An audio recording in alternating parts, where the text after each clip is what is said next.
From deep in the heart of Central Texas, it's the Best of the Outdoors podcast. Brought to you by Texas Fish and Game Magazine, the voice of the Texas outdoor nation. I'm your hostess with the mostest, the host, the boast, the most roast, your buddy, Dustin Warncke, associate publisher here for Texas Fish and Game, as well as your buddy that's contributing editor, video columnist, a few other things that I do, obviously podcast host, and those kind of things that we do for the magazine. So I'm really excited about this show. You got a solo show with your buddy Dustin on a Sunday afternoon when I'm recording this, not when you're hearing this, but maybe a Sunday afternoon when you're hearing this. But Sunday afternoon with a cold beverage in my hand and a couple of cold beverages, actually, some choices I have here in front of me this show. We're going to sit down and talk for the next little while about finding ways to preserve trophies on a budget and finding ways to make those memories last without spending a ton of money on things that are, that are important to you. And so I think this is a subject that's been a long time coming. I always thought, I guess when I started the show, I'd run out of stuff to talk about, but the outdoors is so diverse. There's so many different tangents and sidebars and things that you can think about with boating and hunting and recreation and camping and hiking and fishing and all the different things that we do in the outdoors. That's the one thing why I call this the Best of the Outdoors podcast, because it's bringing you the best nationwide, not just of Texas and beyond, of what makes the outdoors awesome. And I just really cherish that chance that I get to share with you, however you are listening, downloading the show or streaming it on YouTube or streaming it wherever you're streaming it. I just thank you so much for doing so, because it helps me. This is helpful for me. This is very therapeutic for me, even as busy as my life is, and it continues to get busier, it seems like, every week. But this is my release. This is one of the ways that I like to give back to the outdoors that has blessed me so richly with so many different things, tangible and intangible. There are just a lot of great things there. So before I get into this podcast is brought to you by two sponsors today, and one main one that we're going to talk about today is Skull Hooker. They're going to be a way that we can preserve trophies on a budget, and I'll talk more about that in just a second. But our other sponsor of this episode is going to be Wilson Wildlife. And if you remember, I had Dr. Mike Wilson on the podcast a few episodes ago now, talking about whitetail deer, how they breed, their biology, having good water sources and those kind of things to grow trophy deer, to grow bigger bucks. Doesn't have to be the biggest buck of your life. Just things that help genetics and help overall with things that are good there. And so basically, Dr. Wilson has Wilson Wildlife gear, wilson-wildlife.com. That's wilson-wildlife.com. Really awesome site that he has, and he's revamping his website here pretty soon. But Wilson Wildlife has got a ton of different things that you can get for your property, for your hunting property, feeders, blinds, wide variety of different products, hunting accessories, you name it. HB hunting accessories, Spartan cameras, Texas Hunter products. This is the new one for them. Texas Wildlife Supply. And if you remember, Texas Hunter Products also advertises with Texas Fish and Game Magazine, so we're a big fan of theirs. But he's got a lot of these other companies on here that are great too. Athlon Optics, All Season Feeders. I mean, All Seasons. I know they sell a ton of those. They've got fire pits. They've got just all kinds of different things. Also in the corn department that you will need for your deer feeder. The Bait Corn Company has 5 different flavors: persimmon, green apple, peanut butter, white acorn, and red apple. I really want to try some of that. They've got some really cool stuff there for that. And so anyway, check out Wilson Wildlife. They're based in Tyler. They're going to open a retail store here pretty soon, but right now they're revamping their online store, wilson-wildlife.com, wilson-wildlife.com. They basically, I'll put the info in the short show notes and everything like that. They've got a banner that they built for us too that I've got up on our website at fishgame.com. So if you're in the Tyler area, obviously it's local to you, but if you are around Tyler, Texas, if you're around anywhere else, they're bigger things. They've got free delivery for a lot of those. They're bigger items like the stands and the blinds and the deer feeders and protein feeders and stuff like that they've got free delivery in most parts of Texas, and for doing that kind of stuff. So that's really, really, really exciting stuff. So wilson-wildlife.com. Give Dr. Wilson a call. Numbers on the website. You can check those guys out. All right. So next up, Skull Hooker. We're going to talk about Skull Hooker today. I want to give them a first on shout out. You can visit them at skullhooker.com. That's skullhooker.com. And basically what we're trying to do here is mount things that are trophies to us and basically do it on a budget. And they've got a wide variety of different things that you can do that with. They have the turkey hooker, where you can display a turkey fan and the spurs, the feet, and the beard, and or multiple beards if you have multiple beards. They have mini hooker for small heads. They've got little hooker for deer size heads. You've got the big hooker for elk size and larger heads. Their table hooker for displaying them on a table. You've got the big hooker and little hooker for displaying them on the wall. Trophy tree, which you can display a bunch in a corner and turn them in a lot of different ways. Bone bracket, where if you want to just do a skull cap and basically just display the antlers. The bone bracket's for you. The XXL bone bracket is basically a larger version of the bone bracket number one. And it's really good. And then you got the bone bracket skull cap combo if you want to kind of make more of an elegant look of your skull cap there in the middle of your antlers. That's kind of cool. And then a wide variety of other things. So anyway, there's a lot of really cool things that are going on with Skull Hooker, so definitely check them out. And we'll talk more about them as the show goes along. I'm just going to talk today about things that are important to the average guy, because I'm an average guy. Most of you guys know I'm not excessively rich. I don't have yachts and 100,000 acres to hunt and planes and all that other stuff that I do. You're pretty much down to earth wildlife guy, down to earth hunting and fishing dude. I've got a garage full of stuff that I used to hunt and fish. I've kind of accumulated over the years. I've got everything a man could ask for. I'm very blessed. But basically what I try to do is two things. Like Chester Moore always says, who's been on this podcast before many times, Christ, kids, and critters. I'm big about God, big about Jesus, big about the outdoors and children and getting children involved in the outdoors, and then about wildlife and wildlife conservation, preserving this beautiful thing that we have in this world. And what I'm going to do in the show notes is give you guys a glimpse of my office where I record this podcast most of the time whenever I do a studio podcast. And I've got photos of all kinds of different, scenery and stuff in my office. I've got 2 ram skulls that I did taxidermy on myself that I boiled out the heads and did a plaque mount on. I've got a hog skull that was dipped in camo, cryptic camo of all things. Looks like a dinosaur. It's pretty cool. I've got some skull cap, antler mounts basically, and then I've got a whole wall full of European mounts, and I've got a mark on the back of all those European mounts that basically talk about where there was, what year it was shot, what area it was shot in, just to give me memories of those memories. I've got some shoulder mounts around the rest of the office and some more Euro mounts. I'm really big about Euro mounts. I've got a red stag.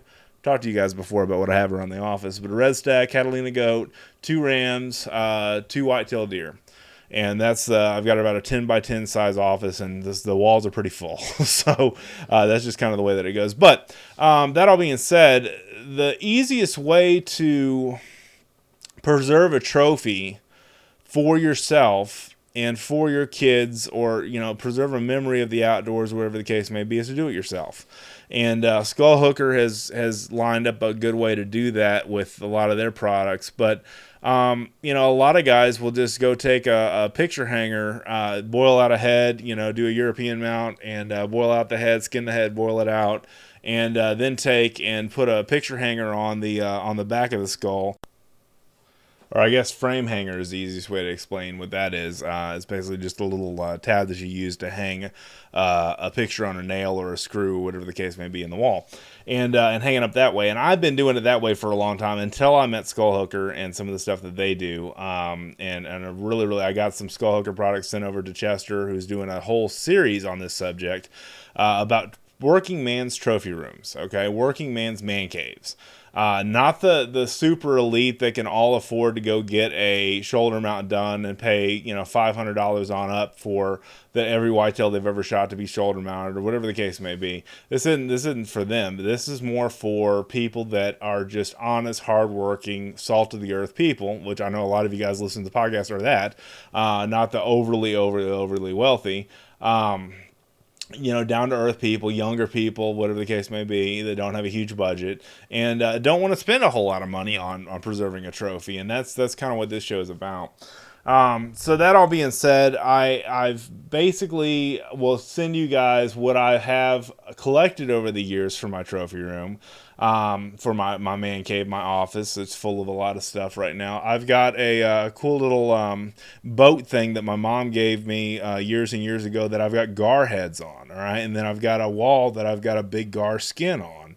And the way I did that was just simply, I'm talking long nose gar, not alligator gar. Of course, you can do the same thing with them. But basically what you're doing is skinning out a head. Now, you may or may not need to skin out a gar head. You don't really have any skin to skin out since they have armor plating. But you basically will take with a white-tailed deer or a hog or anything like that and skin out the head.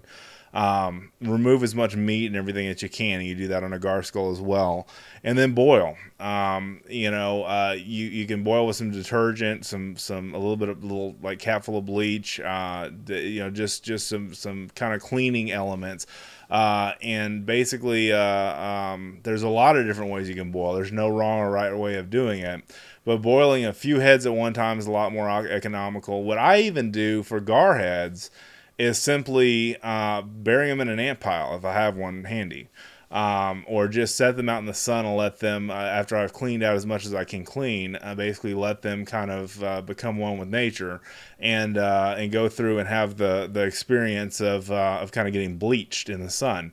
And then you can easily move the jaw and set it up to where the jaw is open, kind of like you would a hog jaw if you open it up and want to show the tusk, and kind of put a stick in between there. I use little pieces of wood skewers that I use for dinner, and basically put them there and then glue the jaw joints together at that open point, and the jaw stays open, and that's pretty much all there is to it. I've got 3 gar skulls I'm looking at, 1 small gar skin, and then on my wall I've got a big gar skin of almost the lake record, not state record, but lake record on Lake Dunlap. I shot that gar in 2012 with Marty McIntyre and I. We did I've talked about this in the show before if you listen to any other podcast. We did an awesome bow fishing trip. It was a marathon. We bow fished for nearly 24 hours from dusk till dawn. Did a 4-lake marathon, and basically we were so tired when we were done with that. But I mean, we shot so many fish, it was crazy. But I shot what I believe was 4 inches short of the lake record. And I preserved that hide. I preserved that armor, that skin, that gar skin. All I did there was just scrape out as much as I could all the meat after I cleaned it out and used the meat for food. I cleaned out all the different entrails and all the stuff that's left, kind of splitting it from the bottom down. And opening up that chest cavity. And you got to be careful, because if you touch those roe, which are their eggs, you have issues with poison and stuff like that. Even if it touches the meat, it can poison the meat. So you want to be very, very careful with the eggs if you run any eggs in cleaning a gar, that it does not get on anything that you're going to eat. And then you wear gloves, and make sure you don't get the gloves on anything after you touch the eggs that'll be anything that'll be of consideration there. So there's a couple of different things there, but basically what I did there is just skin it out and let it sit in the sun for a little while, hung it on a nail in the backyard, and completely covered the inside of it with borax, and just let it dry out. Let all that slimy, greasy stuff from the gar dry out and clean out, and then wash it every so often. And borax is kind of a cleaner, so you basically can wash it with borax and then let it dry again, and just until it gets all the stink out of it and all the slime and everything that gar naturally have. That's a great way to preserve a gar skull. So I mean, bow fishing is more like bow hunting anyway. So I guess I could group that as far as doing your trophies and hunting, because you kind of do hunt when you bow fish. But that's just a really neat way that I've used to preserve a gar skin, and that's one of the first thing people look at besides the hog that's dipped in Cryptek in my office. It's hydro dipped or hydrographically dipped in Cryptek. Is they look at that giant gar skin and they go, "Holy smokes, where'd you shoot that thing at?" It's like having a giant sturgeon or a giant pike or a giant a shark or anything like that, having the skin of something like that hanging upside down on a wall. it draws your eye, and it's a great memory because that reminds me of that night I was 24 hours in bow fishing world. Just eating up. We shot like 12 gar in under an hour, I think, on that trip, and we couldn't get them in the boat quick enough. I mean, they were spawning, and it was just a while. It was in March of 2012 when that happened. So great memory, and a great memory of the gar skulls that I'm sorry, I hit my microphone. The gar skulls that I've got over here to the left of me. They're really good reminders. And so you get out the eyeballs, you get out all the meat from the brain and the head and everything like that, and you let it sit in nature. Open up the jaw and glue the jaw joints with some super glue, and you've got a heck of a trophy there. And I've taught people how to do that for years now. I know that I've got mine, and they don't stink or anything like that if you do them right, or if you set them with an ant bed or whatever the case may be. As long as you just clean them out, go with some borax, let them sit in nature for a while, and nail them to a tree or whatever, and just kind of let it all dry out and use borax. It works really well. So for animal skulls, like I was saying earlier, you get to where you skin out the head, you try to carve as much meat as you can off of that, and then you boil. And the boil solution that I use, like I was alluding to earlier, is basically a mixture of laundry detergent, usually powdered laundry detergent, but you can use liquid too. I mainly use liquid laundry detergent for doing most of the laundry loads that I do. So, but you can use powder too, and basically you just boil that out, change the water every so often. And it gets pretty nasty. Okay, it's not the easiest way to go through and do this, but what you want to do every so often, every 15 minutes or so, is pick up the head with a coat hanger or a pair of tongs or some way that you can, and something you're not going to use for anything else, by the way, because this is a nasty job. But when you're boiling it out of gyro, you want to lift up the head and just start scraping off the meat with a knife or whatever you've got going on, the meat, the sinew, the gelatinous parts, and all the different parts that on a hog or a deer skull or elk skull or anything like that you're boiling out. Keep the antlers well above the water line, and you just don't want to make sure any of that gunk gets on them as well as you can. Do the best job as you can on cleaning it out, and try to get all the gunk off of it the best as you can. And don't worry about saving the bottom jaw on a deer. Nobody ever really mounts those for the most part either. And but the bottom jaw on a hog, you want to make sure, and this is true on the top jaw of a deer or any kind of animal that related to a deer, you want to make sure any teeth don't get lost in the grass when you're changing out water, because they will lose teeth if you boil them too much. So you don't want to boil. You don't want to overboil, but you don't want to underboil. You want to boil to where you get the point of, and there's different boil cycles. There's different, schools of thought on that. I'm not going to give you my fast and hard, this is how long you should do it and everything like that. It's going to vary depending on how much propane you've got in your turkey fryer burner that you'd be using to boil it out. I would not boil this out on the kitchen stove, guys. All right, it gets nasty. So what most guys do, and I forgot to preface that with this, is get a turkey fryer, do it outside with a propane tank. All right, with a propane tank on the turkey fryer, and the propane tank powering the turkey fryer, and basically a pot on top of the turkey fryer that is keeping your boiling and everything like that going on. And kind of a stock pot is what you really need. I've used some pots that I bought at Goodwill. I've used pots that I've gotten handed down from my grandparents and that kind of stuff. So I've used a lot of different pots and pans and stuff to do this with, but a good stock pot is what you need to kind of boil it, big enough to fit the head in, and but also shallow enough to keep the antlers out. You don't have too much water. And so you can use some bleach, a little bit of bleach. You can use a little bit of laundry detergent. You can use dish soap. I mean, anything that's going to break through and boil out the oils and those kind of things and make you have a clean skull. And then what I also like to do is let it dry out after I'm done boiling and getting most of the meat off and everything else. And some people even take this and will, not worry about doing this other stuff, and we'll bury it in an ant bed, and come back. The problem is the ants don't always do the best job of it. It's not really a clean process at all, but I mean, you can do that. I've heard of many guys that are doing that. I've done that to some degree to some of my Euro mounts in the early days of my hunting career. But it's not. That's just not. It takes a while, okay, for the ants to get through all that meat, and it stinks and everything like that. Boiling stinks, but it's not. It's probably the cleanest option that you've got compared to letting it decompose and do its thing in the wild. Another option you can get is, I'm not saying this right, but the dermicidal beetles. I think I'm saying that right. Or derma something or other. The derm beetles is what they're called for short. And there are places that have derm beetles. You can buy derm beetles. So basically what they do is they're these little beetles that look kind of like cockroaches or June bugs or something like that. They basically go in there and clean out a skull. And they work with a lot of the different archaeology and anthropologists and those kind of folks that do those kind of things that need not to boil at all, because the skulls and everything that they're so old and so fragile that there's an issue there with boiling them. But boiling them is probably the most efficient method to get them done. And I learned all this stuff from my buddy Danny Berry over at DB Wild Game Processing and Taxidermy and DB Hunting Ranch, and then I work for his live sale business, which is Double B Exotics.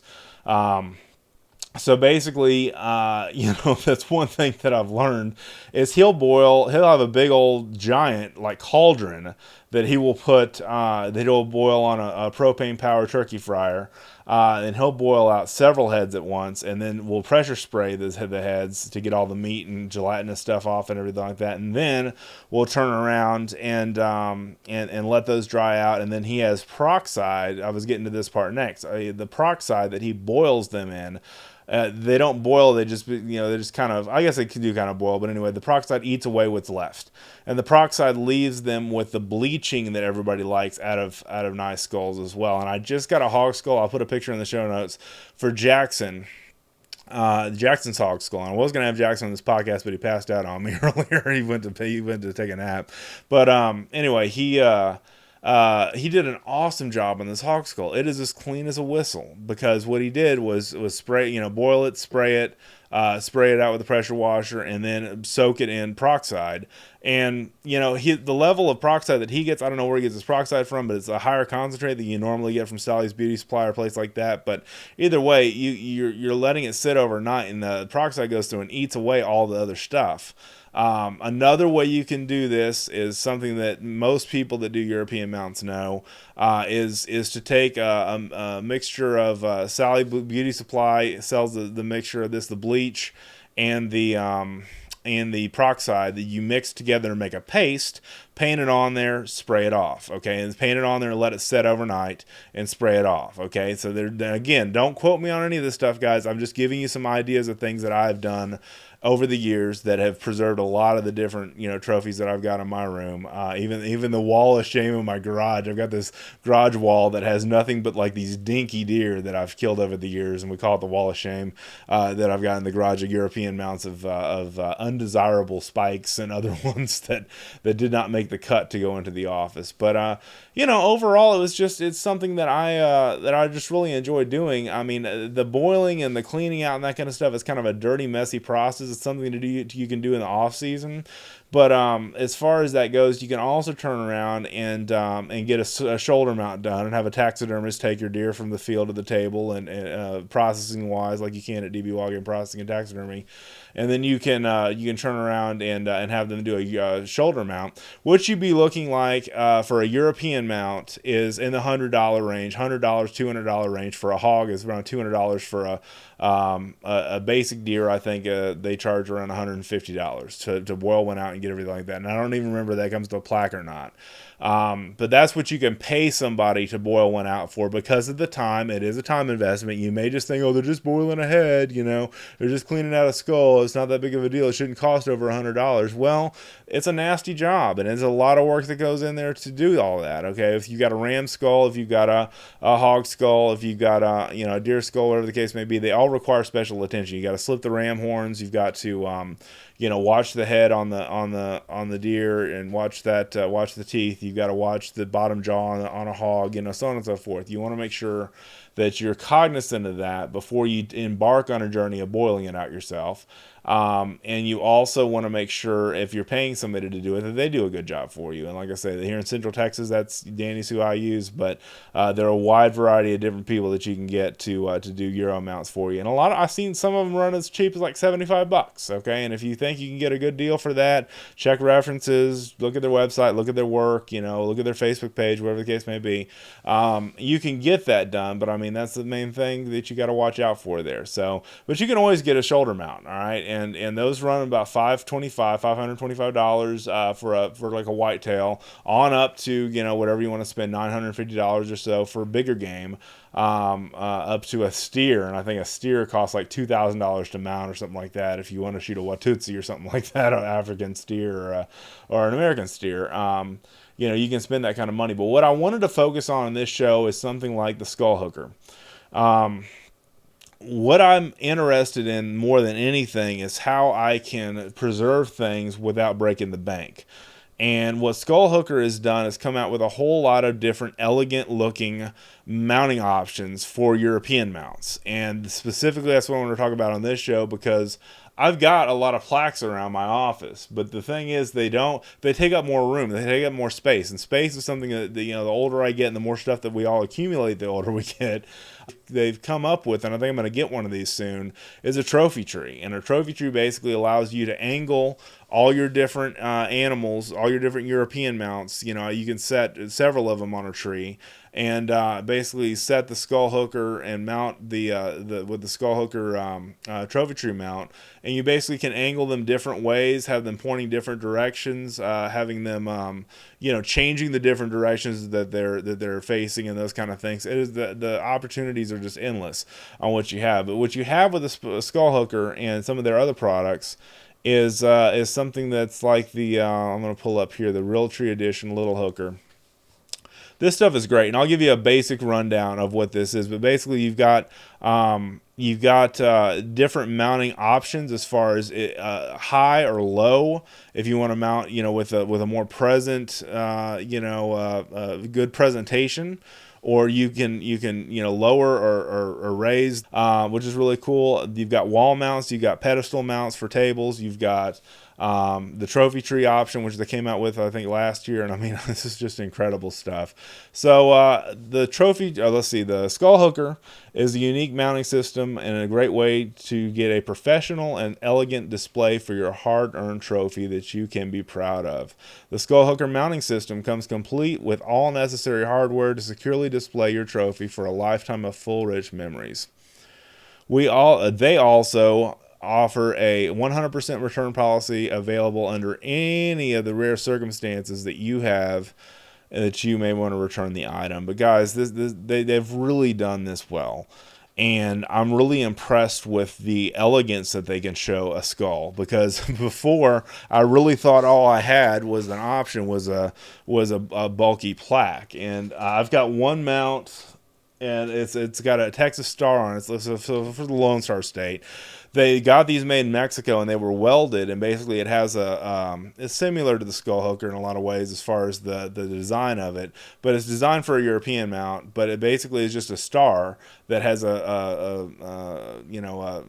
screw coming out of it that goes into the skull, and it looks kind of cool. But the thing is, those are hard to find. You could only find them in Mexico. They bought a batch of them. They sold them. Skull hookers are always going to be available, and it's one thing you can make the trophies in your trophy room or house or bar area or whatever look really nice with doing nothing but skull hookers all over the place. And you can, like a table, a wall, a trophy tree, whatever the case may be. A turkey hooker. This is one of the best ways to, and there are a lot of different ways, guys, to figure out how to preserve a turkey fan. Okay, in a lot of cases, it's basically just taking the turkey tail off, or the fan off, and basically boraxing that area, drying it out so it doesn't stink, and then spreading out that fan and letting it kind of sit there, as you preserve it. And then they've got kind of a metal preservation part you can put the fan in, and then you can end up turning around and putting the feet with the I'm absent-minded today. Sorry, guys. The feet, it shows the spurs as well as the beard. I was talking about that earlier.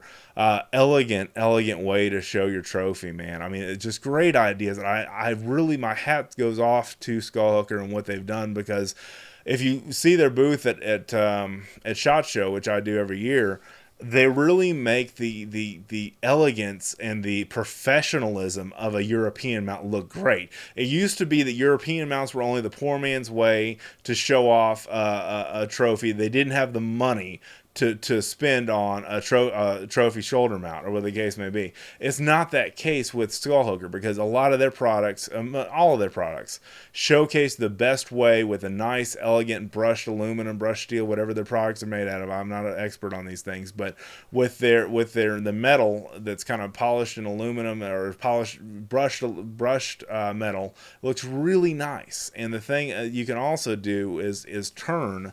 The mounting system basically turns so you can show the better part of that rack, the better part of those antlers, the better part of those horns, and turn them whichever way you want to on some of their mounts. So that's really, really good stuff. And they've partnered with us to be an advertiser before, so I'm not giving all this without being an endorsement. But basically, I am giving an endorsement that their stuff is really good, and you should really go check them out. So skullhooker.com for that. And the more I do this show, guys, the more I realize that this is really an all-encompassing podcast, guys. And this one thing that I've talked about before ad nauseum is the things that are important to me are important to you, are important to all of us. I'm trying to make the outdoors more accessible to people. Hunting is getting expensive, all right? I talk about that almost every hunting show that I do. But basically, my whole point with bringing you something that is of value to you, like ways to preserve your trophy, is so you can have a room full of this stuff without breaking the bank, without it costing you a second mortgage on your house, And I've got some really nice overall shoulder mounts that I have in here. I'll tell you the truth, a lot of them I've traded for. I've done website work, or I've done digital marketing, or whatever the case may be, for a lot of taxidermists over the year, and I've gotten a lot of this, in trade, but it doesn't have to cost you a ton of money to get a gar mount, alligator gar, or a long nose gar, or short nose gar, or lean nose gar, mounted and done like that. It doesn't cost a lot of money to get a skull hooker and to boil out your own plaque, or a skull hooker plaque, and boil out your own head. It doesn't. But again, one of the best options you can look at is paying somebody to do it. But either way, you've got to have a way to put it on the wall. And one of the best elegant ways you can do that is with skull hooker, like I talked about. Of course, you can get wood plaques. You can get all kinds of different things like that. But these don't take up much room, meaning that you can put more stuff on your wall and have less issues with being too crowded. And you can, it's just a great way to display your Euro mounts, which is really cool. So that's what I mainly wanted to talk about on this show, is the Euro mounts. I've got a picture of the hog that's dipped in Cryptek. I'll definitely show you a picture of that. I'm looking at him right now. The neat thing about this too, just to get a little deep for a moment, is that, however you boil out or pay somebody to boil out your skull or whatever, and I didn't give all the directions and all the stuff. You can find YouTube videos on this, articles, whatever you want to, on how to boil out a skull, all right?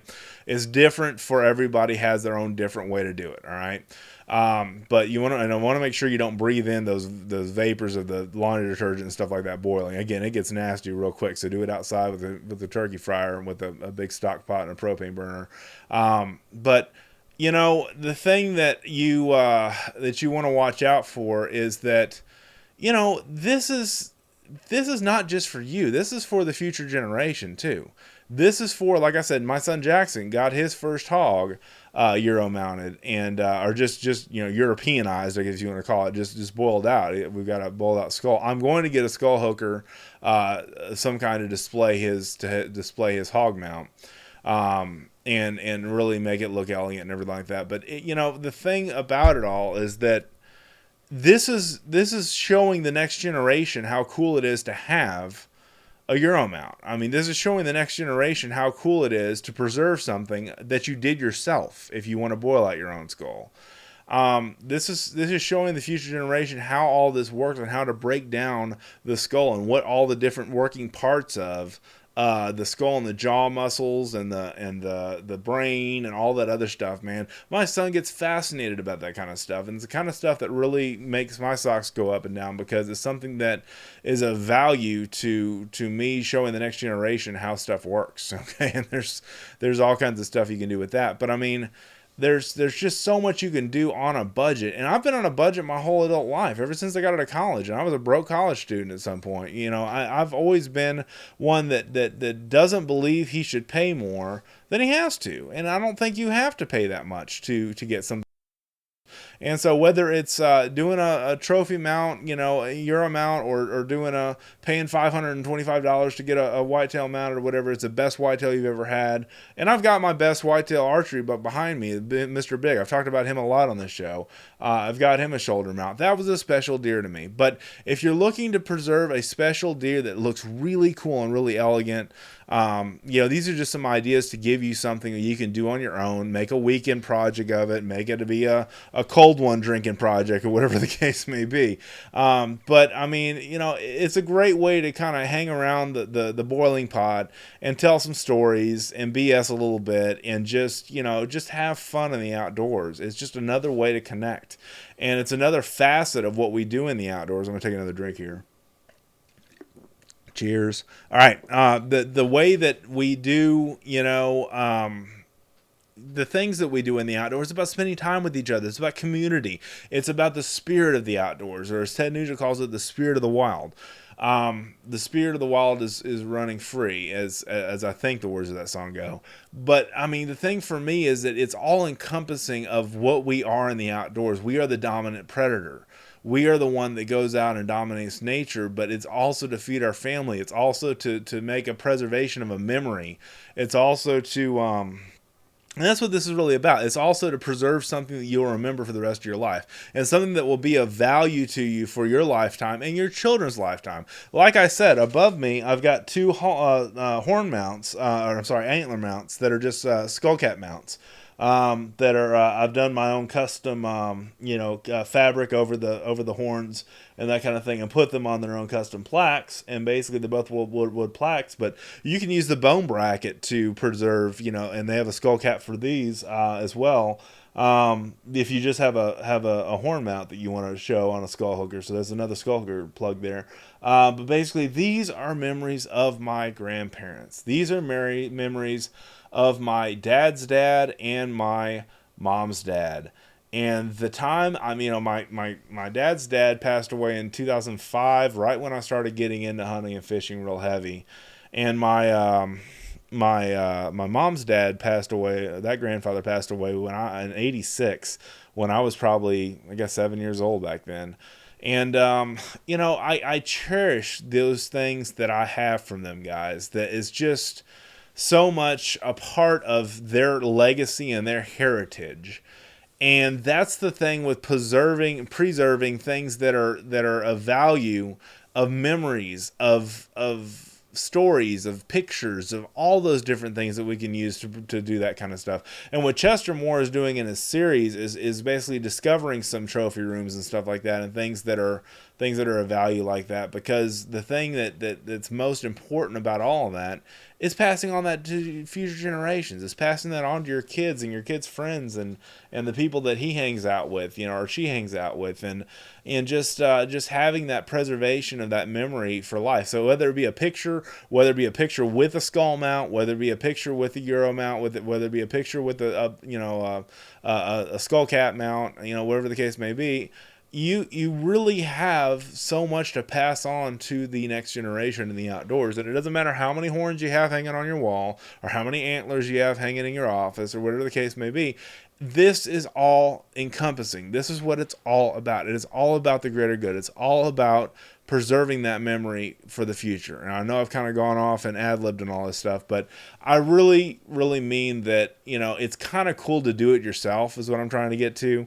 But it's also kind of cool if you have somebody do it and then you mount it elegantly in your home, something that you'd be proud to display in your living room, and not just something that looks good in your office, okay, or looks good into your man cave.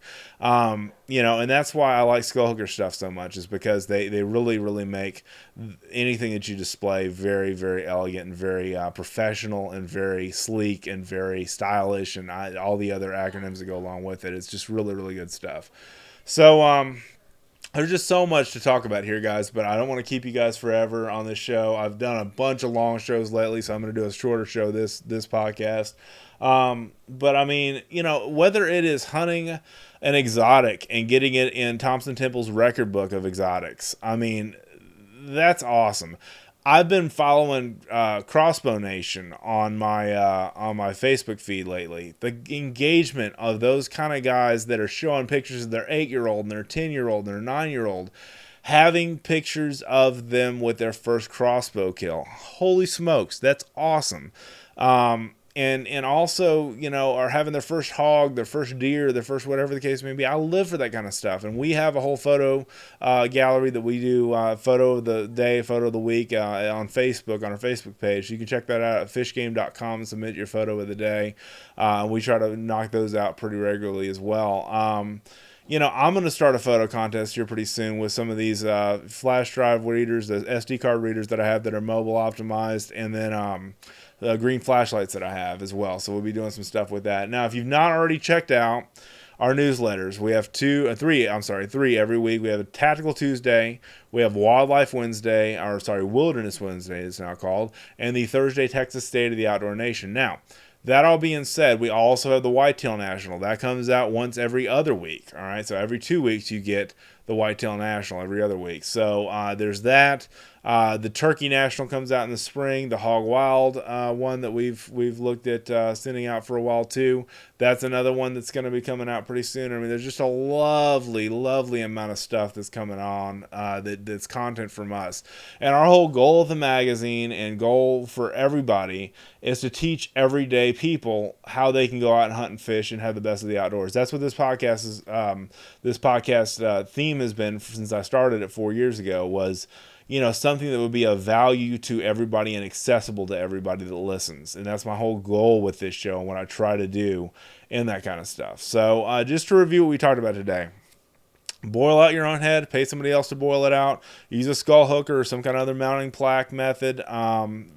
Just elegant way to display mounts in your office or your home or your man cave, and just a lot of different things here. Check out Wilson Wildlife. Check out our friends at skullhooker.com, wilson-wildlife.com, Mike Wilson.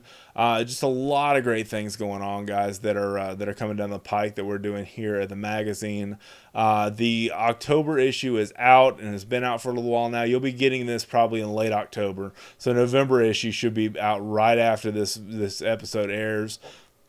I'm doing this episode a little bit in advance because our social media team that does all of our Facebook and stuff like that and our newsletters is going to be out of the I don't know, out of the country, but they're going to be out of pocket for the next couple of weeks. And so I'm trying to get this one done so we can have a podcast for the next newsletter cycle. And that's why I'm doing this one today in early October for late October. So that's the reason I normally do these, a week beforehand. But I just love this, guys.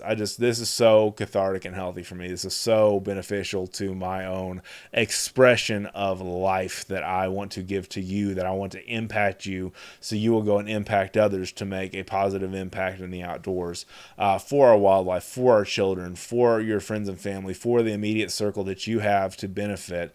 In Orlando and Jeremy and all you guys that listen to every episode, I love you guys all so hard. It is just absolutely awesome that you've taken the time to download this. Please subscribe. Please tell a friend. Please also give us a 5-star rating on iTunes or wherever you found this show, whether it is on Stitcher or iTunes or our friends over at TuneIn or any of that stuff. You can even listen to the Best of the Outdoors on Alexa now. It's awesome, man. So thank you to Skull Hooker and Dr. Mike Wilson with Wilson Wildlife for sponsoring this show. And I love this, guys. I love this. I could do this all day. And just the thing that I want to leave you with is just to get out there and get something going. It's hunting season now, all right? And we're getting ready to enter when this podcast releases and when it goes into its second week. We're going to get ready to get into hunting season. I'm trying to get Jackson and behind an AR-15 to be accurate with the 223 and get him a deer or a hog or whatever that comes out this year at the deer blind where I hunt out of Mason and Brady, and just to share that time with him. And it doesn't even matter if he kills anything this year or not yet. I just to have that time of family in the outdoors, just to have the experience to be a co-creator with God in the outdoors, to be a blessing to other people and a blessing to wildlife in the outdoors, to be a beacon of hope for our next generation and for generations that are yet unborn. Yes, I know I'm getting deep. Generations that are yet unborn yet. I absolutely love every minute of the outdoors, guys, and I want you to embrace it with that same passion and that same love and that same I love when I do solo shows. I get on so many different tangents, but I have nobody to say, hey, Dustin, let's talk about this. But there's so much beauty in life. There's so many things to be thankful and grateful for. And I want to, as we close this show down, to just remind you to just give thanks to God for all that you've been given, for all that you have had, for all that you have, and for all that you shall have. That's one of my frequent prayers. Thank you, God, for all that I have, for all I shall have, and for all I do have. And not necessarily in that order, but it's just there's so much out there to explore. There's so much out there to consume and enjoy and give back. And there's so many opportunities out there through these Crosswater Outfitters, which is my organization. Bridges International. There's just so many different veteran organizations. There's so many different outdoor ministry organizations you could plug into and be a blessing there, and I encourage you to do that as well. So that's me, kind of my last segment ramblings there. But anyway, thank you guys so much for telling a friend and watching and reading and listening. Have an awesome day in the outdoors. We'll see you next time.